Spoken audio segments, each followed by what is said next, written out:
la clase pasada nosotros estudiamos los polinomios de Taylor y lo que vimos es que son una aproximación, ¿cierto? O sea, yo puedo tomar una función cualquiera y aproximarla mediante un polinomio de Taylor con centro en algún valor en específico. Entonces yo lo que estoy logrando es aproximar el valor de las imágenes de la función, pero con un polinomio. Y conforme más alto sea el grado del polinomio, mayor va a ser la precisión y por ende menor el error. Entonces ahora estamos interesados en el error. El error básicamente sería la diferencia que hay entre la función original y el polinomio de Taylor. Y eso es con lo que vamos a estar trabajando, a lo que vamos a llamar resto. Por eso vean que aquí dice que si A es un número que pertenece al dominio, y tenemos al polinomio de Taylor centrado en A y de orden n de una función la cual es continua y n veces derivable, entonces el resto de la aproximación polinomial va a corresponder a f de x menos t sub n de x. Y vean que esta es la notación también tiene orden, que es orden n. Vamos a estudiar específicamente el resto de Lagrange. En este caso vamos a utilizar primero que toda esta notación, sean A y B dos números cualesquiera en R, denotaremos al conjunto V de A, B como el intervalo acotado por A y B. Es decir, en este caso cuando yo pongo aquí a A y a B, no tienen orden, o sea, no se sabe cuál va primero que el otro. Entonces, simplemente es ordenarlos. Si A es más pequeño que B, el intervalo sería el intervalo cerrado de A hasta B. Y si más bien el mayor es A, entonces pues iría de B hasta A. Y esto lo vamos a llamar entonces el vecindario de A y B. Y bueno, aquí un pequeño ejemplo para ver esa notación. Si a mí me dan el vecindario de 5,5.3, vean que simplemente como 5 es más pequeño que 5.3, pues los pongo en ese orden. Es el intervalo cerrado 5,5.3. Es decir, es el conjunto de valores x reales, los cuales son más grandes o iguales que 5, pero más pequeños o iguales que 5.3. Y luego el vecindario de 1.2,0.68, en este caso vean que están al revés, entonces pongo primero el 6.68, y luego el mayor que es 1.2. Es decir, son todos los números mayores o iguales al 6.68, pero menores o iguales al 1.2. Esto es simplemente porque, como nosotros lo vamos a trabajar, no vamos a saber específicamente el orden. O sea, yo me voy a dar el centro y el X lo voy a tomar como el B. Bueno, más bien el B le voy a poner un valor X cualquiera. Entonces, nada más tomar en cuenta que nada más hay que ordenarlo siempre. Ok, primer teorema, el teorema de Lagrange. Si yo tengo una función continua que tiene n más 1 derivadas, entonces el resto tiene esta fórmula. La forma de ir a calcularlo siempre va a ser calcular la derivada de orden n más 1, porque yo voy a calcular el resto de orden n, entonces tengo que ir a ver la derivada de orden n más 1, la voy a evaluar en teta, y luego eso sobre n más 1 factorial. Esto que ven aquí es una constante. Luego tendríamos que hacer x menos a elevado a n más 1, que sería la parte que tiene la variable. Y el teta siempre es un valor que pertenece al vecindario de A, X. Y como les digo, este X puede ser mayor o menor, por eso es que se expresa como vecindario, pero se sabe que es un intervalo. Y a este le vamos a llamar el resto de Lagrange, el cual está centrado en A y es de orden n. Ahora, entonces ven que el polinomio de Taylor, que fue lo que vimos la semana pasada, más el resto, se va a llamar fórmula de Taylor con el resto de Lagrange. Y aquí simplemente la reescribí, pero ya el Rn con la fórmula utilizada. Y obviamente podemos hacer lo mismo con el de Maclaurin. La fórmula de Maclaurin con resto en realidad va a ser la misma, pero evaluada en 0. Vamos a hacer un primer ejemplo para entender un poco mejor este concepto, aunque en realidad vean que es bastante simple porque lo que vamos a hacer es ir a aplicar la formulita. Dijimos que según la fórmula, lo que ocupamos es ir a calcular la derivada de orden n más 1. Entonces ven que en este caso n más 1 sería 5.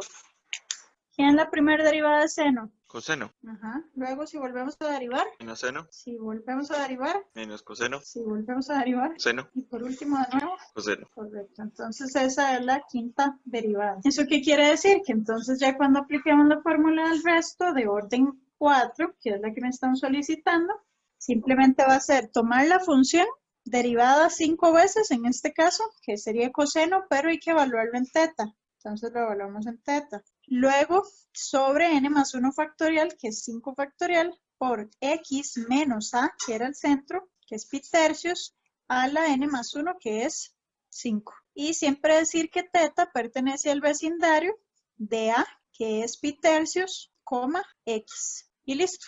Este sería el resto que andábamos buscando. Vamos con la que sigue. La función es arcotangente y me piden que n sea igual a 1 y el centro 0. Entonces, ¿qué derivada es la que ocupamos ir a calcular? ¿La de qué orden? 2. Correcto, le sumamos 1.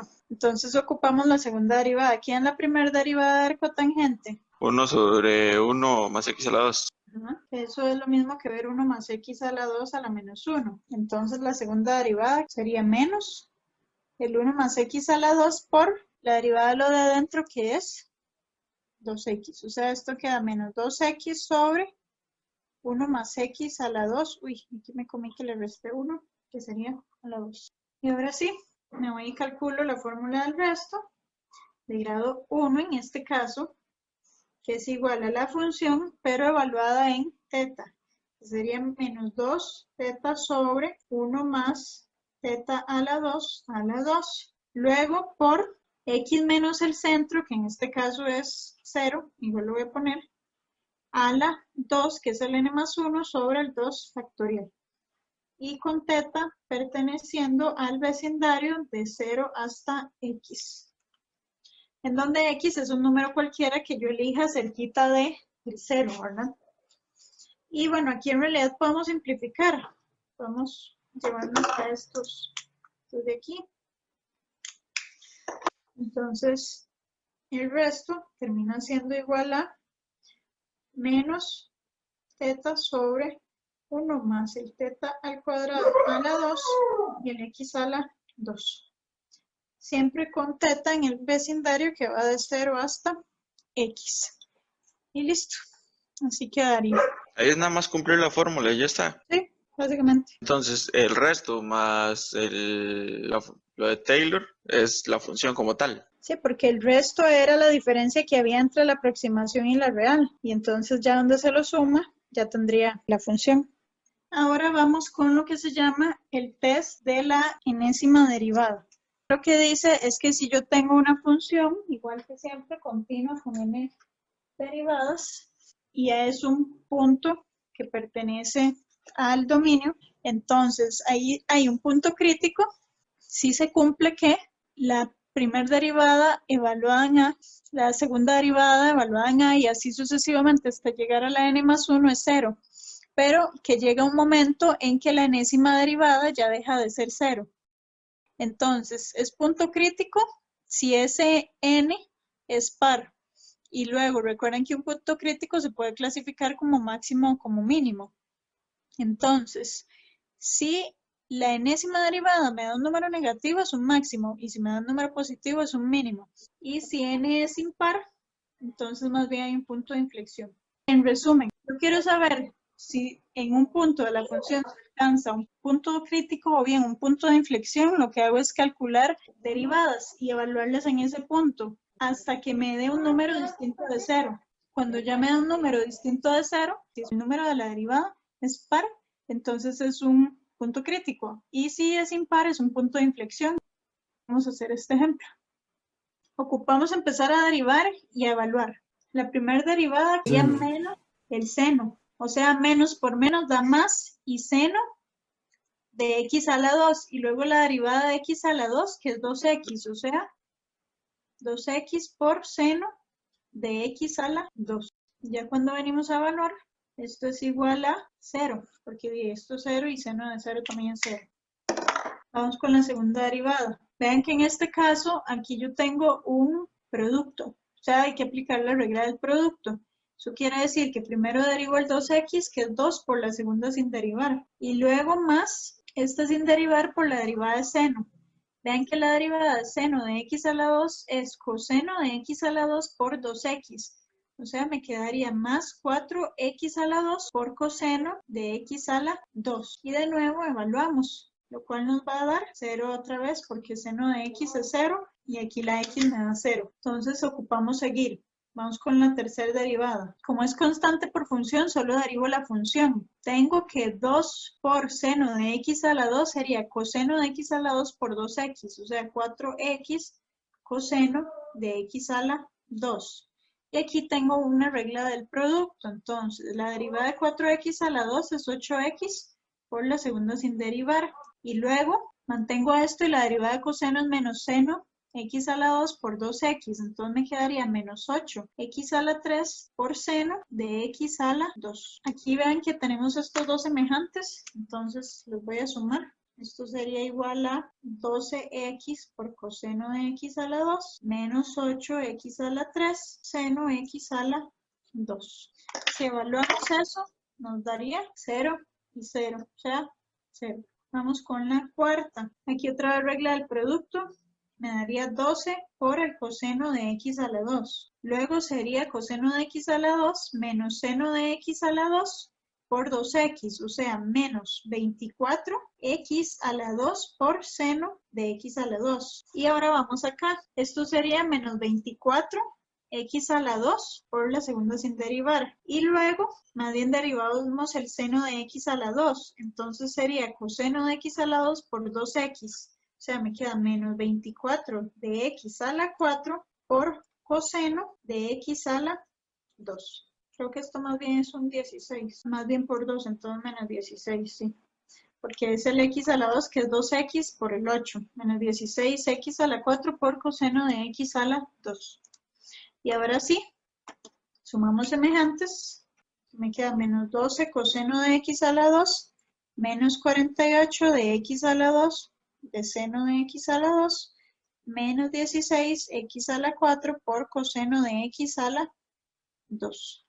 Y finalmente, ¿qué pasa cuando evalúo la cuarta derivada en 0? 12 por coseno de 0 es 1, o sea, 12. Y aquí 0 y aquí 0 me da 12. Esto es mayor que 0. Y el n, en este caso es 4. ¿Ven que es par? ¿Eso qué significa?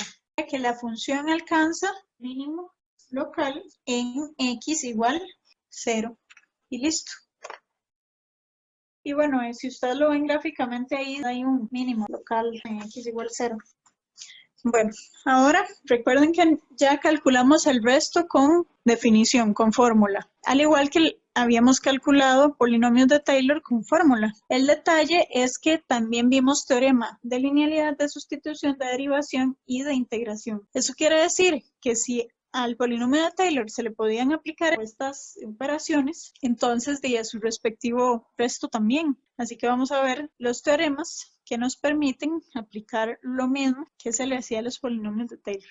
Por eso ven que dice que cuando se hace una sustitución en alguno de los polinomios de Taylor elementales, el resto obtenido no necesariamente es el resto de Lagrange.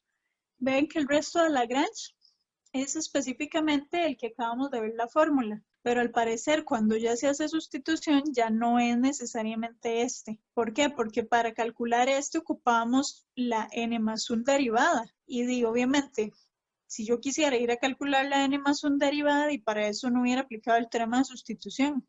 Entonces no siempre lo vamos a ir a calcular directo y por ende vamos a poder obtener otro resto, pero ya no es el de Lagrange específicamente, sino que es un resto ahí distinto, al cual vamos a llamar solamente resto. Recordando un poco el teorema, teníamos que si yo tengo un s que es un número entero positivo, en este caso f de x tiene s por n más s derivadas y es continua. Tiene fórmula de Taylor de orden n y centro x igual s, la cual se va a ver de esta forma. Es el respectivo polinomio de Taylor más su resto. Y 0 y x son valores que pertenecen al dominio. Entonces, la fórmula de Taylor de la función h de x, recuerden que era esta, que era básicamente aplicarle la sustitución, pero cuando le agregamos el resto para la composición, porque ya la función aquí ya la estamos componiendo, entonces este resto de orden n para la función compuesta va a ser igual a derivar n más 1 veces, evaluarlo en cita, sobre n más 1 factorial multiplicado por x menos a la s y todo a la n más 1. Eso quiere decir que esto que está aquí adentro es la sustitución que hicimos, porque ven que la única diferencia es precisamente que aquí solo tengo x menos a, mientras que allá tengo el x menos a la s. O sea, ahí se hizo una sustitución posiblemente con potencia y por eso queda de esta forma. Pero el detalle es que aquí va la sustitución, aunque no sea de otra potencia porque el s podría ser 1 perfectamente.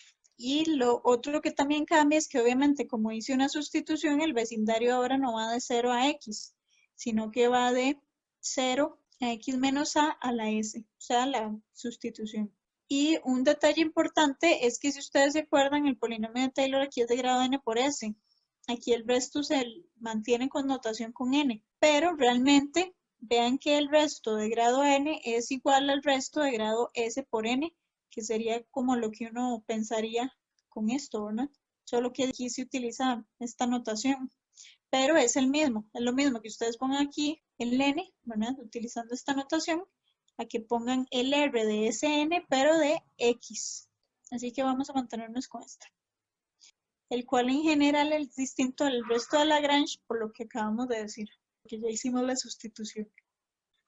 Me piden calcular el resto de orden 12 centrado en x igual 0 de la función f de x igual a e a la 5x a la 3. Este ejemplo ya habíamos calculado el polinomio. ¿Cuál era el n que habíamos utilizado? ¿Se acuerdan? 4. Correcto. Entonces vamos a ir a utilizar grado 4. En el ejemplo 6 creo que era de polinomios de Taylor, se usó n igual a 4, ¿verdad? Porque ustedes recuerdan que n por s tenía que ser igual a 12.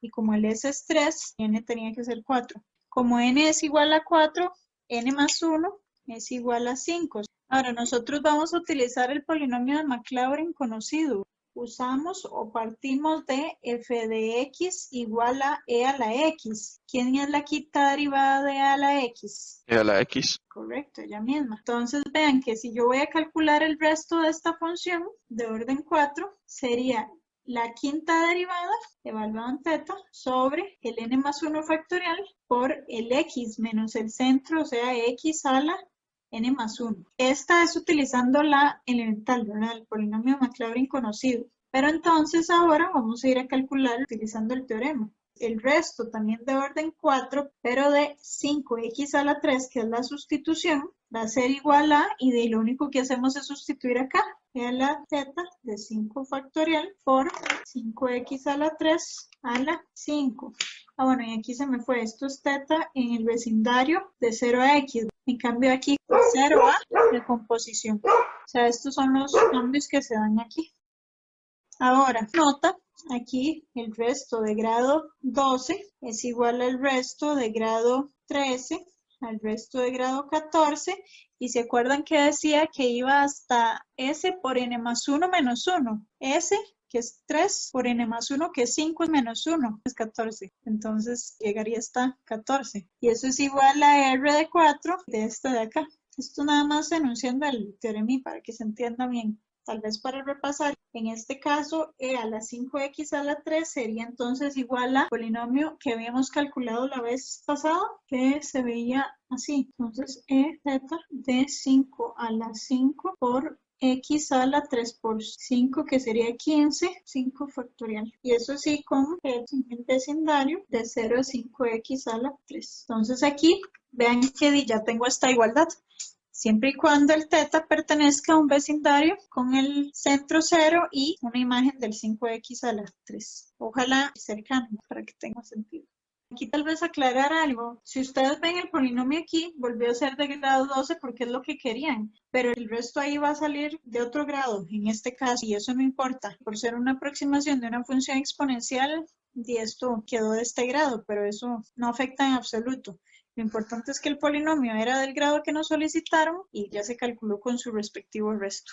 Ok, luego vamos con el resto bajo derivación. Recuerden que si yo tenía un polinomio conocido y casualmente yo quería el polinomio de su respectiva derivada, nada más tomaba el polinomio de Taylor y lo derivaba y listo. ¿Qué va a pasar con el resto? Exactamente lo mismo, yo lo puedo ir a calcular y luego nada más lo derivo. ¿Qué es lo que dice aquí? Si f de x es una función continua que tiene n más 1 derivadas, cuya fórmula de Taylor con resto de la función correspondería entonces a tomar su respectivo polinomio Taylor de la función f de x entrado en a, derivarlo y también calcular el resto, que es este que está acá, y derivarlo. Y vean que aquí nada más denotan que la derivada del resto se vería como la derivada de orden n más 1 evaluada en phi por x menos a la n sobre n factorial, porque se le bajó un grado. Y aquí nada más se le cambia la constante meramente por notación. Y bueno, vean que phi va a seguir perteneciendo al intervalo, porque recuerden que esto es una constante dependiendo del valor de x. Así que vamos a utilizar el ejemplo que habíamos usado la semana pasada como para darle continuación a todo lo que habíamos hecho. Aquí lo importante es que, si ustedes recuerdan, a nosotros nos podían el polinomio de Taylor de esta función, pero casualmente uno si la veía se da cuenta que ella era la derivada de este, y este era conocido, era un polinomio de Maclaurin conocido. Tenemos que 1 sobre 1 más x es igual entonces a 1 menos x más x a la 2 menos x a la 3 más x a la 4 y el resto que es menos x a la 5 sobre 1 más teta todo a la 6 y con teta que pertenece al vecindario de 0 a x. Entonces ven que nada más hay que ir a derivar. O sea, si yo tomo esta función aquí y derivo a ambos lados, me queda menos 1 sobre 1 más x a la 2. Y eso es igual a menos 1 más 2x menos 3x a la 2 más 4x a la 3 menos, recuerden que teta es un valor, 5x a la 5 sobre 1 más teta a la 6. Pero teta es un número. No sabemos cuál es, pero es un número. Entonces, ¿cómo se derivaba eso? Tengo la constante y derivo la función. La derivada de la función es 5x a la 4 y la constante la dejé ahí quedita. Nunca olviden que teta es una constante. No sabemos cuál es porque aquí el x yo me lo estoy dando genérico, pero recuerden que al final realmente es un número que está ahí cerquita del 0. Entonces esto al final es una constante y constante por función derivo nada más la función y mantengo la constante. Bueno, y recuerden que cuando derivo le cambiamos a phi. Entonces con phi en el vecindario de 0 a x. Ya tenemos entonces la que nos estaban solicitando. Tal vez aquí nada más aclaremos esto. Ok, y obviamente si está para derivada, está para integración. Si yo tengo la fórmula de Taylor de una función, la cual es la integral de una ya conocida, simplemente esta función era tomar el polinomio de Taylor de la ya conocida e integrarlo. Entonces, ¿qué va a pasar con el resto? Y también hay que integrarlo. Y recuerden que cuando integramos es de el centro a x. Vean que queda de esta forma. El resto sería la constante por... Y en este caso, la integral de un x menos a la n más 1 sería x menos a la n más 2 sobre n más 2 factorial. Y con phi en el vecindario. Ejemplo 6. Integra la fórmula para obtener una fórmula de Taylor de esta función. Entonces vamos a volver a utilizar la que habíamos copiado en el ejemplo anterior. Entonces lo que queremos es una fórmula de Taylor para g de x igual al logaritmo natural de 1 más x. Igual vean que aquí, en este ejemplo, no me decían de qué grado, pero por ejemplo, si me pidieran de grado 6, yo calculo más bien la elemental de grado 5, porque yo sé que cuando la integre me queda de grado 6. En este caso, ya sabíamos que 1 sobre 1 más x es igual a 1 menos x más x a la 2 menos x a la 3 más x a la 4 menos el x a la 5 sobre el 1 más teta a la 6. Con teta que pertenece al vecindario de 0 a x. Entonces, si yo integro ambos lados, recuerden que se integra del centro a un valor x. Recuerden que siempre se le cambia ahí la variable porque si no afectaría con esta. Nada más integramos. Recuerden que si integro aquí el logaritmo natural de 1 más u, evaluado de 0 a x, lo cual va a ser igual a u menos u a la 2 sobre 2, más u a la 3 sobre 3, menos u a la 4 sobre 4, más u a la 5 sobre 5, menos u a la 6 sobre 6 por la constante de 0 hasta x. Vean que aquí el logaritmo natural evaluado en x, pues me da el logaritmo natural de 1 más x. Si lo evalúo en 0 me daría menos logaritmo natural de 1, pero eso es 0. Entonces me queda solo esto. Si evalúo este en x, me quedan términos de x y sería menos 0. Y eso sí, y de 0 a x. En este caso alcanzamos el polinomio de grado 5, porque el original era de grado 6. y el resto y siempre da más grande. Al fin y al cabo, recuerden que esto va a terminar siendo un número, el cual va a ser una imagen de la función que yo quiero aproximar. ¿Qué fue ese cambio que hizo de teta? Porque cuando usted deriva o integra, no necesariamente va a terminar siendo el mismo, para no enredar, y también porque en la cátedra se maneja con phi. Pero sí, o sea, en realidad daría igual, ¿verdad? Al final es solo una forma de notar una variable. Y listo, esto sería por hoy. Nosotros ya sabemos calcular polinomios de Taylor, también sus respectivos restos, que recuerden que era la diferencia entre el valor real y la aproximación. De esa forma ya obteníamos polinomios de Taylor con resto o polinomios de Maclaurin con resto, de manera que ya teníamos también varios teoremas con los que obteníamos polinomios haciendo sustituciones, haciendo derivaciones o integrales. Y lo que quedaría entonces es analizar el error. Básicamente, cuando utilizamos el polinomio de Taylor para aproximar la función asociada, es importante estimar también el tamaño del error o de esa aproximación. Entonces, vean que, por ejemplo, acá tenemos la función f de x, que sería como este turquesa que está acá. Luego tenemos el polinomio de Taylor de grado 5 de esta función, que sería esta curva azul, y el polinomio de Taylor grado 6, que sería esta celeste que está acá. Esta pareciera que está alrededor de 0. Y en este caso, si está alrededor de 0, lo que interesa es ver qué pasa si yo quiero hacer aproximaciones de un valor que sea cercano al centro, es decir, cercano a 0. En este caso tenemos de ejemplo el x sub 0. Si ustedes observan, la imagen real es este punto que aparece acá, color fucsia o rojo, que es el valor exacto. Ahora, una aproximación con el polinomio de Taylor de grado 5 sería esta, que si usted lo ve es bastante mala. Y una aproximación con el polinomio de grado 6 sería esta otra, que no es la mejor, pero ya está un poco más cerca. Entonces, vean que la diferencia entre el valor real y la aproximación 2, que sería con el polinomio de grado 6, sería este pedacito que está acá, y el error 1 sería la diferencia entre el valor real y esta otra aproximación. Ahora, nosotros en realidad estamos interesados en ir a aproximar cualquier valor que sea cercano al centro, entonces no necesariamente es este. Así que lo que pasa es que la imagen muestra la gráfica de la función y sus dos polinomios de Maclaurin, ¿verdad? De orden 5 y 6. Y lo que nos interesa calcular en la figura era la distancia del punto rojo, o sea, del valor real a los puntos negros, que son las aproximaciones, que serían los errores. Y la fórmula, como dije anteriormente, es la diferencia del valor real con la aproximación. Sin embargo, como ese f de x sub 0, ese x sub 0 puede ser cualquier valor, va a suceder que es un dato desconocido con exactitud, entonces el error también se vuelve desconocido y vamos a tener que estimarlo. Entonces, en el siguiente teorema nos muestra que el tamaño de este error en algunos casos va a depender del tamaño de la derivada de orden n más 1 de la función. Así que tenemos este primer teorema. Me dicen que utilizando la notación del teorema 1, que fue lo que vimos al puro inicio, que era nada más que el error de aproximación es esta diferencia, entonces vamos a obtener que epsilon, o sea, el error de aproximación va a ser igual al resto, que es simplemente la función evaluada en el valor x menos el polinomio de Taylor evaluado en x. Y el error utilizando el resto ya específicamente de Lagrange, si ustedes recuerdan, ya habíamos visto su fórmula, que es esta. Lo único que hacemos es ponerla en valor absoluto. En este caso lo separé porque ven que el valor absoluto de todo el resto es el valor absoluto del coeficiente y el valor absoluto del x menos el centro elevado a la n más 1 sobre n más 1 factorial. Obviamente el n más 1 y n más 1 factorial es un número positivo, entonces por eso no es necesario el valor absoluto. Y tomando en cuenta que θ pertenece a un vecindario entre a y x. Entonces, esta formulita es la que nos interesa. En realidad, vean que es el resto. O sea, el error es igual al resto, pero en valor absoluto. Vamos a iniciar con este primer ejemplo.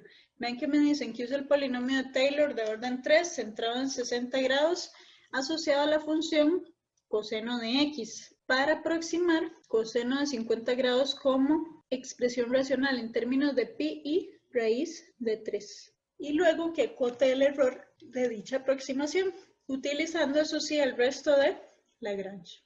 Ok, entonces ejemplo 7. Piden usar el polinomio de Taylor de orden 3, centro 60 grados y la función f de x coseno de x. Bueno, ahí tomar en cuenta lo que decía ahí, que es que cuando se trabajen con funciones trigonométricas, recuerden trabajar los ángulos en radianes y por si acaso, para pasar de grados a radianes, es tomar el grado y multiplicarlo por pi sobre 180. Entonces, este 60 grados es igual a pi tercios. Lo primero que ocupamos entonces es el polinomio de Taylor. En este caso, vean que está centrado en 60, o sea, en pi tercios. Yo lo voy a poner acá.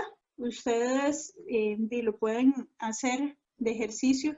Recuerden que lo pueden hacer utilizando el teoremita, haciendo una sustitución o bien directo, como prefieran. Este sería el polinomio de Taylor y ocupamos el resto. Sería la cuarta derivada evaluada en teta sobre 4 factorial, que es 24 por x menos pi tercios a la 4, con teta en el vecindario de pi tercios hasta... Ahora sí, ya conociendo el polinomio de Taylor, lo que nos interesa es ir a aproximar coseno de 50. Ven que eso sería 50 por pi sobre 180.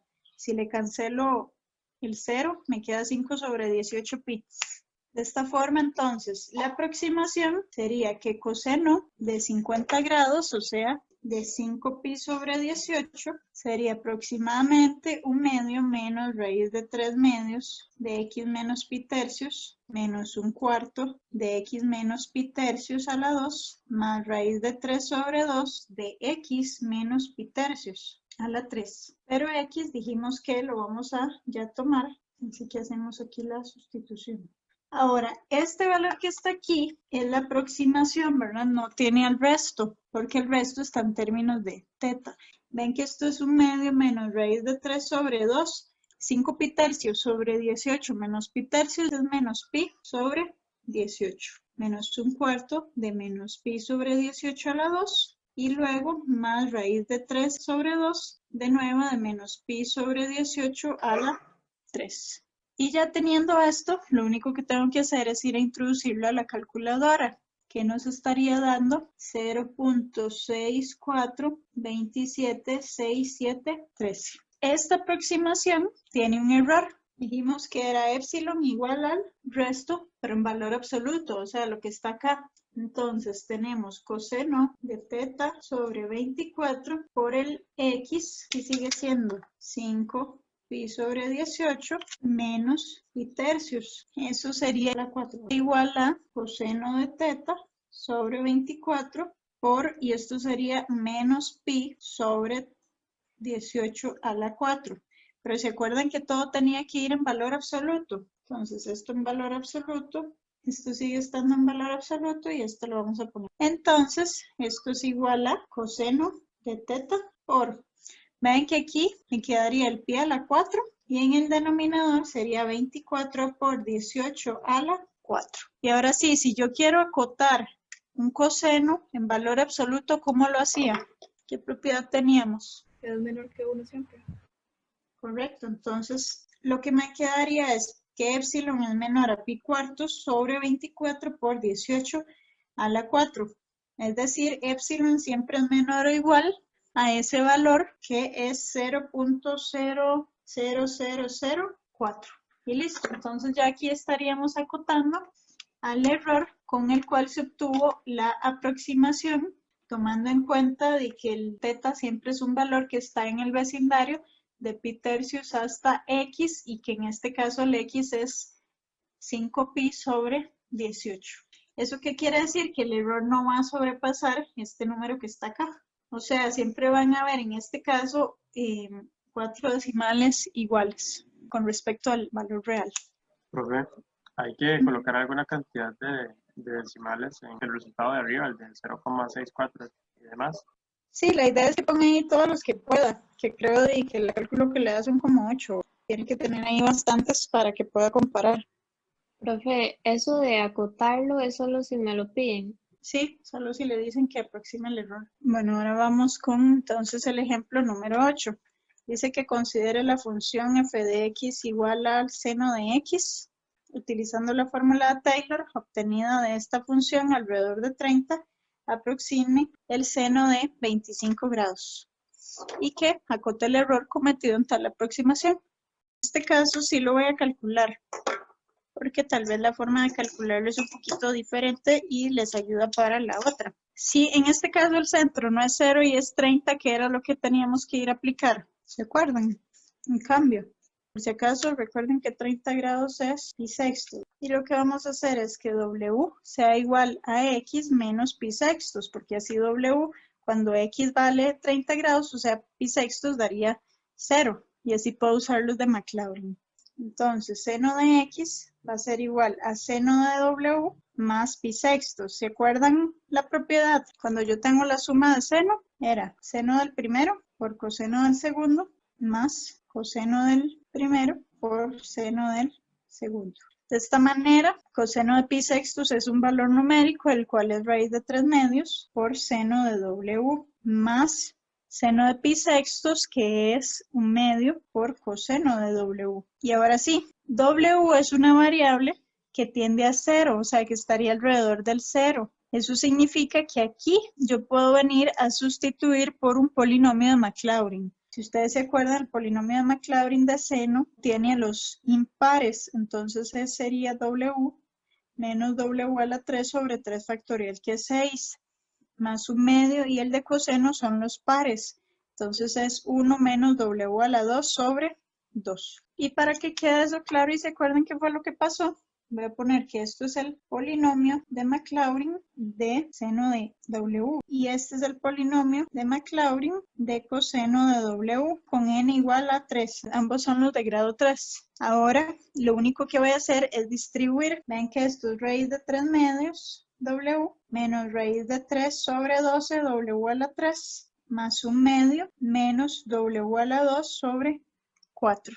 Y este sería entonces el polinomio de Maclaurin que andábamos buscando, pero hay que devolverse a la variable original. Lo voy a ordenar para que quede como un polinomio. Entonces la constante, luego el de grado 1, raíz de 3 medios por x menos pi sextos, luego menos 1 sobre 4 de x menos pi sextos a la 2, menos raíz de 3 sobre 12 por x menos pi sextos a la 3. Lo que nos falta en este caso es determinar el resto. Entonces, si este es polinomio es de grado 3, ¿qué ocupamos para calcular el resto? De grado 4.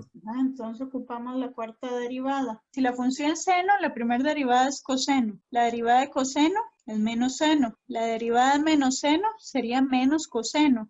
Y la derivada de menos coseno sería menos seno, o sea, seno. Así que obtenemos que esto es seno de x. De esta forma, el resto de grado 3 estaría dado por la función, pero evaluada en teta, sobre 4 factorial por x menos pi sextos a la 4, tomando en cuenta que teta pertenece al vecindario entre pi sextos y x. Ahora ya tenemos todo lo necesario, pero solo para repasar o para dejarlo como más completo, vamos a escribir aquí que el polinomio de Taylor con resto de Lagrange de orden 3 y centro pi sextos es, y lo voy a reescribir solo para repasar todo lo que hemos estado viendo. Eso sí, con teta en el vecindario de pi sextos, x. Entonces eso es lo que tenemos hasta el momento. Ahora sí, a nosotros lo que nos interesaba era aproximar el error. El error sería igual al valor absoluto seno de teta sobre 4 factorial por x menos pi sextos a la 4. Y con teta entre pi sextos y 6 y x. Ahora sí, la aproximación que vamos a ir a calcular, 25 grados, que eso en radianes es 25 pi sobre 180, es 5 pi sobre 36. Aproximación, seno de 25, es decir, de 5 pi sobre 36, igual a 1 medio más raíz de 3 medios por 5 pi sobre 36 menos el pi sextos. Luego era menos 1/4 del 5 pi sobre 36 menos pi sextos menos raíz de 3 sobre 12 sobre 36 menos 5 pi sextos a la 4. Y como aquí puse la igualdad, pongámosle más el seno de teta sobre 24 por 5 pi sobre 36 menos pi sextos, y tomando en cuenta que eso va a estar entre el pi sextos y el 5 pi de 36. Eso implica que el seno de 5 pi sobre 36 es aproximadamente, vamos a tomar en cuenta solo la parte sin el resto. Vean que 5 pi sobre 36 menos pi sexto sería menos pi sobre 36, entonces queda de esta forma. Y esa aproximación numéricamente nos da 0.422617009. Pero entonces la pregunta es, ya lo aproximamos. ¿Cuál es el error de esta aproximación? Sería esto que está acá.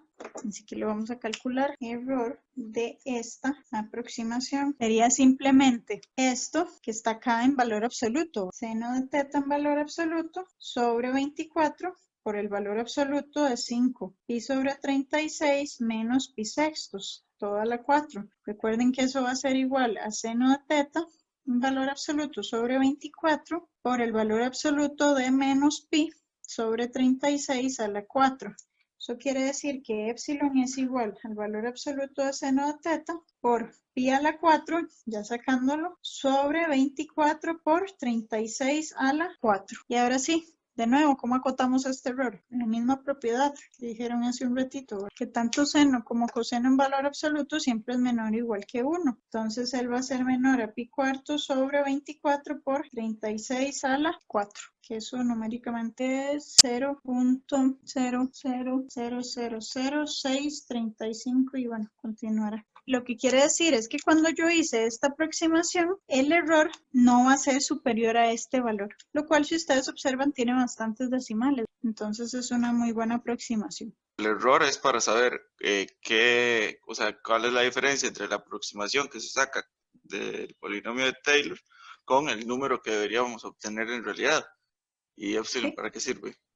Epsilon es eso mismo, es el error, solo que lo queremos acotar. Es que aquí el detalle es que recuerde que el teta es un numerito que está en este intervalo. Entonces, él es desconocido. O sea, él puede ser cualquier número que esté en ese intervalo de pi sextos a 5 pi sobre 36, porque depende de dónde usted esté, con ese teta va a tener un error distinto. Entonces, el objetivo es decir, si mi teta está en este intervalo, ¿cuál es el mayor error que yo voy a tener? O sea, este es el error máximo. Eso que está queriendo decir que esta aproximación tiene al menos 5 dígitos correctos. Puede ser que tenga más, ¿verdad? Pero el punto es que lo peor que puede estar es que este sea el error. O sea, que esta sea la diferencia entre el valor real y el valor aproximado. Ok, entonces cuando uno consigue el error, lo consigue con teta, que como uno no sabe bien quién es teta, todavía no tiene, por decirlo así, un número definido.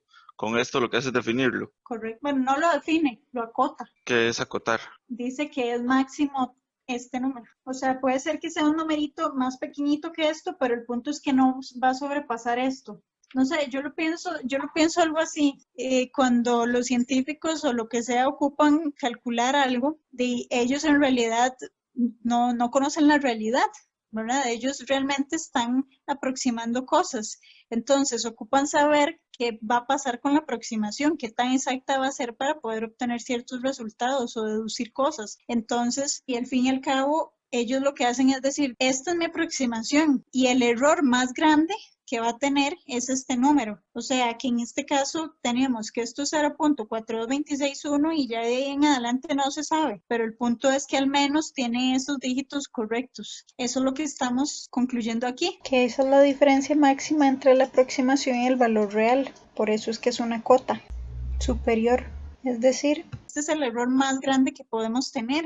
Y eso obviamente es muy útil a la hora de hacer algún cálculo en la vida real. Yo creo que ya más o menos ya no estoy tan perdido. Muchas gracias. En realidad, si ustedes ven todo lo que hemos hecho esta y la semana pasada, ha sido lo mismo, solo que cada día le metemos un poquito más. Y ya hoy es como todo junto, porque es el polinomio de Taylor, su resto, ya vimos que el error es el resto pero en valor absoluto y ahora lo estamos acotando. En clase continuaremos con más ejemplos. pero por el momento esto sería.